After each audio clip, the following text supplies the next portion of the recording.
Jokes aside. So if you are a doctor in Nigeria and you have the desire of relocating, I think this video will be very helpful because in just very few minutes, she has just broken down all that you need to do and prepare for.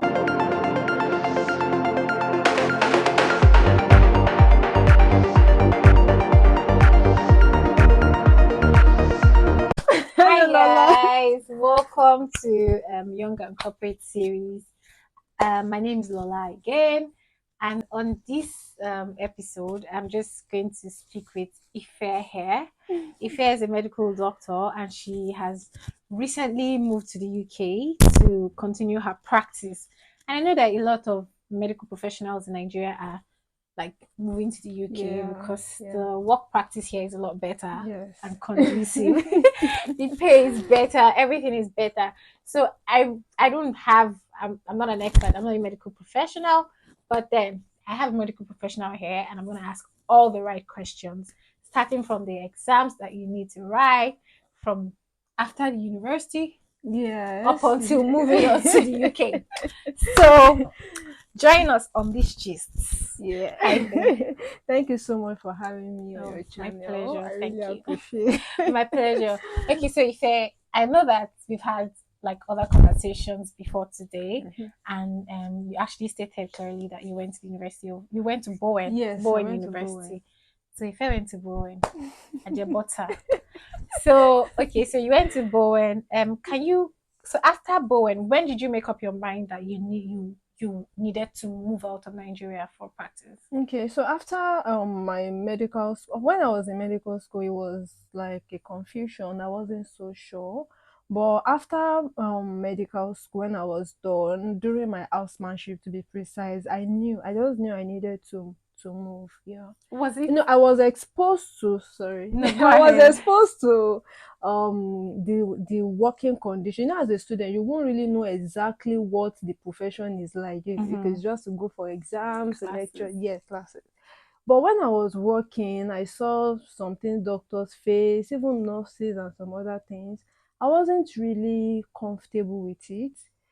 Sometimes when you are in a medical gathering during housemanship, you see some of the medical elders seemingly, castigating, and it was kind of toxic for me. It was too toxic for me. I actually did not really like what we were being exposed to, and also the nurses. So I felt like, you know what, I think and I also spoke to few people. I didn't want to make an independent decision without knowing what it takes to go. So I spoke with few people. I also spoke with my brother because he's also a medical doctor in Canada. Oh wow. So he told me quite a number of things, and I decided I was going to go. And of course, I involved God too. That's great. That's great. So your brother is a doctor in Canada, Yeah. but you decided to come to UK. Yeah, it's much easier To to come write into the exams, UK. and the processes are lesser and less stressful compared to the one in Now Canada. that process is what we need to talk about. Yes, yes. That process. So you need to tell me the exams that you had to write, alternative exams if there are any, just to come to the UK. Okay, just run us through Okay, the so I'll talk process. about the exam first. Yes, please. You need to, after your medical examinations and when you are done with your schooling, you need to sit for the general IELTS Okay. or English exam. So that is what qualifies you to register for the UK exam known as the PLAB. So for some people, they are not able to get through with IELTS, or maybe they have quite a number of challenges with IELTS, and then there's an alternative for medical professionals known as the OET, and the full meaning is Occupational English Test. I had to write that one as well because I was not getting the required band in my IELTS. So I wrote the OET just once, and I was able to have the requirements. So that made me to register for my PLAB. So OET is more medical. It's an English exam also, but it's more it's tailored towards medical words, vocabulary that you are already used to as a professional. So it was much more easier for me, and that is what I used to register for my PLAB. Well, that's great because I also know that if you actually have studied 1 year in the UK or in any international universities, not African university, in any um, European or American university or Canadian university, you actually do not need to write any of these English exams. Yes, actually, Okay, yes. that's great. Yeah. So I know that I used to hear PLAB 1, PLAB 2. Is there Mm. PLAB 3? There's no plan three. Okay, so which one is PLAB 1 and when do you have to write PLAB 2? Where do you register for these exams? I know that if you're in Nigeria, you can register for the Mm. IELTS. Can you also Yeah. register for OET in Nigeria? Yes, I wrote it in Nigeria, Lagos Oh, okay. precisely. So, but do they take those tests in any other states in the country in Nigeria? For IELTS, you can write it in any Anywhere? state, but Yeah. for OET, is in Lagos and in Abuja, as far as I know. Oh, Lagos, okay. Abuja. Lagos and Abuja. Yes. So, PLAB 1. So yeah, after that, so if when you are done with English Sorry, before verification, you continue, do you have to pass IELTS before you take your PLAB? yes, Oh, you yes, have to it's pass. very important. Yes, you Oh, must okay. You get have the to pass your required band. English. Oh, That is okay. why you see some people writing IELTS seven Oh my times, six times God. because they need to reach that target. So that is actually one of the step back some people experience. But Okay. when you're able to get through to that and you register, you just create a GMC account. Then that allows you to register for your PLAB. PLAB, So okay. we have PLAB 1, we have PLAB 2. PLAB 1 is the first one and is more theoretical. It's theoretical actually. It is majorly paper objective. You pick the best option. Okay, best So option. yeah, they just test your general knowledge on a lot of things actually. So it is just they write it in Nigeria also. They write it in Nigeria. It is theoretical. It's similar to Nigerians medical education, but just some other few things. You know that there are some conditions in UK that are not Mm-hmm. common in Nigeria. You know, Mm-hmm. Nigeria is of course African. There are some tropical diseases that are not as common in the UK. Mm. So those are just a little adjustment. But generally, I didn't really struggle with it. I got the right materials and then I prepared for it. It was just more there in PLAB 1, your knowledge is being tested. But in PLAB 2, you need to be practical. They want to see you perform as a doctor. How would you resuscitate this patient that just collapsed? How will you do to help this person that is Mm. bleeding? So practical things like that. And it is when you pass PLAB 1 that you will be able to register for PLAB 2. So I know that a lot of medical doctors or professionals actually travel out of the country to write PLAB too. Yes, you have to write it in the UK wherever you are. Oh, okay. So Yeah. PLAB 1 in Nigeria can be taken in Nigeria, but Yes, PLAB yes, 2 has yes. to be taken in the Yes, UK. PLAB 1 can be taken in any country you want, but PLAB 2 it has to be in the UK. That's why people come from all over to write it. So PLAB 2 is practical. It's not my business. It's not like I'm going to take it. But I'm just really concerned. Like, I just want to know, do you say practical? Does that mean that you have a one-on-one with a professional that asks you this question? Okay, thank you for that. So PLAB 2 is like a role play. They create scenarios, they bring simulators that will act as a patient. Mm, So they tell you their condition, they tell you their complaint, and they want to see you take care of them. They mm, want to see how you are able to compose yourself, how you're able to make informed decisions. mm, Even in emergency cases, they paint different scenarios. We have seaman, where that one is majorly like emergency sort of where you have to think on the spot and you have to be seen doing the right things. mm. We also have normal consultation sections where you just come, oh, I have this, I have that, and they want to see how you address the patient. And majorly in PLAB 2, what they test for, they test your history taking, how you're able to take history, ask the right questions from your patients, then Mm. examination, you are able to examine because you will not be able to make a clinical diagnosis if you don't know how to examine. Sure. So they needed to also test for that. So apart from that, they also test your management, how you are able to provide the right treatment for the patient, Mm-hmm. how you are able to think or even outside the box what the patient needs. Because sometimes it's not just about drugs. Yeah. There are so many things that patients might need. And the last thing they also test in PLAB 2 is the interpersonal skill.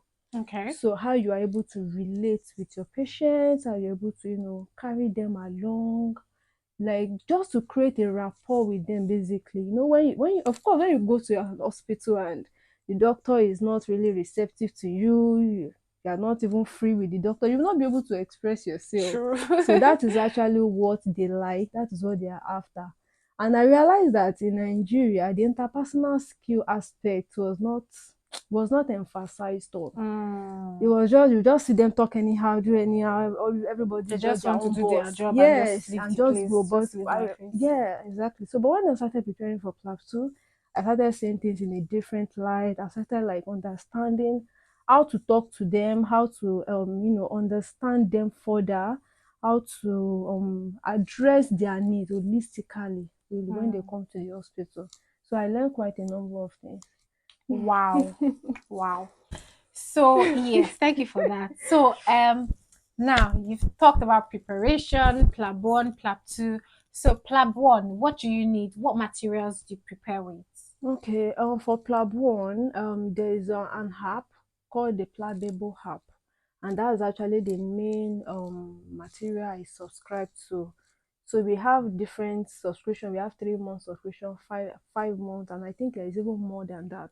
So where PLABable it's app. just a question bank basically. Plabable is just question bank where the different sections are there, all the systems are there. What it is similar to the real exam actually. So they give you scenarios and they ask you questions similar to the real exam, and there are even mock sessions there where you can just test your knowledge and then answer some of those questions. So it's So for just your PLAB 1, knowledge for it's PLAB 1. PLABable. Yeah, PLABable app. Plabable, and also I use Plab keys as well. Is That that one an is app just too? no, it's not an app. It's actually like a PDF of different notes, different Oh, okay. systems of the body, what you are being expected. It's just like detailed explanation also.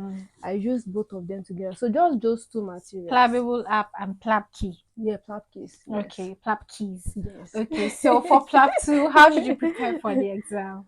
For plateau is a bit different because you need to be doing presentation. I started by looking for groups because you for PLAB 1 you can just read on your own, Yeah, just like practice on your Nigerian own, yes, and exams. pass.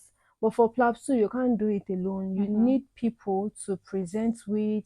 They need to hear you present. It's not enough by hearing other people present. You also need to present. So I formed groups. I looked for groups, people that we were writing around the same time. So we created a group together. We were always presenting every day. We already have a material we use also that different cases and scenarios are there. So that's What's that what called? UPS. That yes, UPS. yes. Is that an app? No. It's just a PDF A PDF notes. Yeah, document. a Okay. document Yeah. exactly. So that was the major material I used. So I was practicing, I kept practicing, and I was also open to corrections really because initially you will feel some when they're correcting you, but after some time I got over it Because you and need to pass, you have to take correction. yes, exactly. That is actually the goal. You don't want to write the exam twice. Like it's draining, even the cost implication Preparation. of the exams and everything. So yeah, it's even easier for those already in the UK, those preparing for the exam in the UK. But if you're in Nigeria, you have to be thinking of Travel you want costs, to travel, your visa, the everything, exam exam costs. costs. Speaking So of cost, how much was the PLAB 1 exam in oh, Nigeria? Club One is two. Do I think it was two 39 pounds. I'm not so sure, but I remember it was actually less than 300 pounds. I Oh, remember okay. vividly, far less than that, Okay, and so that's all you need there. how much was the PLAB 2 exam? Plateau It's more Plateau expensive. is much more Oh my expensive. The god. exam alone is 940 pounds if I'm Oh not boy, almost mistaken. 1K. Yes, if I'm not mistaken, the exam alone. You're not even talking about you still Travel, need to do academy. Of course, it's academy. not compulsory, but I did it because it's actually like tutorials. Like is academy is like let me say I would call it a school where you have different tutors come. They will actually teach you what you need and dissect But was everything that there. preparation for PLAB 2? Yes, that was for PLAB Like how 2. much was that? Oh, that was around 340 something pounds. I think three forty Is five it the pounds. academy or just academy? Academy. Yes. Okay. It's actually not compulsory. Some people pass without academy They just actually. use They just the use their material, UPS. they practice on their own and all. So it's actually not compulsory, but I just wanted to Take do it. extra Yes, steps. yeah. 'Cause Yeah. I told myself that I don't want to write this exam twice. It's too I just want to stressful. put in all the work, all the effort and Oh, everything. Imagine even the exchange rate. oh my My people god. in Nigeria are Oh my complaining the god. exam. Yeah. So that was So actually the that's quite admirable. That's a lot of investment in one's career. yes, it is. It is. Wow. It is. So after you pass your plateau, the next step is registering with a trust. You register, you do GNC registration, and Oh, that's actually the process I'm currently in now. okay, okay. Yes, Then yes. after registration, you Yes, apply to a trust you and start applying for a job. They will call you for no, so I interview you. trust you. I trust you are going to ace this thing. So Amen. guys, here with me is Dr. Ife, um, Nigerian doctor, UK doctor. So guys, so this is jokes aside. So if you are a doctor in Nigeria and you have the desire of relocating, I think this video will be very helpful because in just very few minutes she has just broken down all that you need to do and prepare for. We don't have exact figures, the Yes, costs, yes. but make your researches. And on this video I might put like just if a like a screenshot of the app that you need to use and the documents, maybe how they look like, but Yeah. not very in depth. But then I wish you very good success in preparing for your PLAB 1, PLAB 2, IELTS, OET, or whatever exams that you need to take. And I really wish that you be the best doctor out there too, just like Dr. Ife and my husband Yes, and her husband. he's the chief. All right. Bye, guys. Bye bye. Thank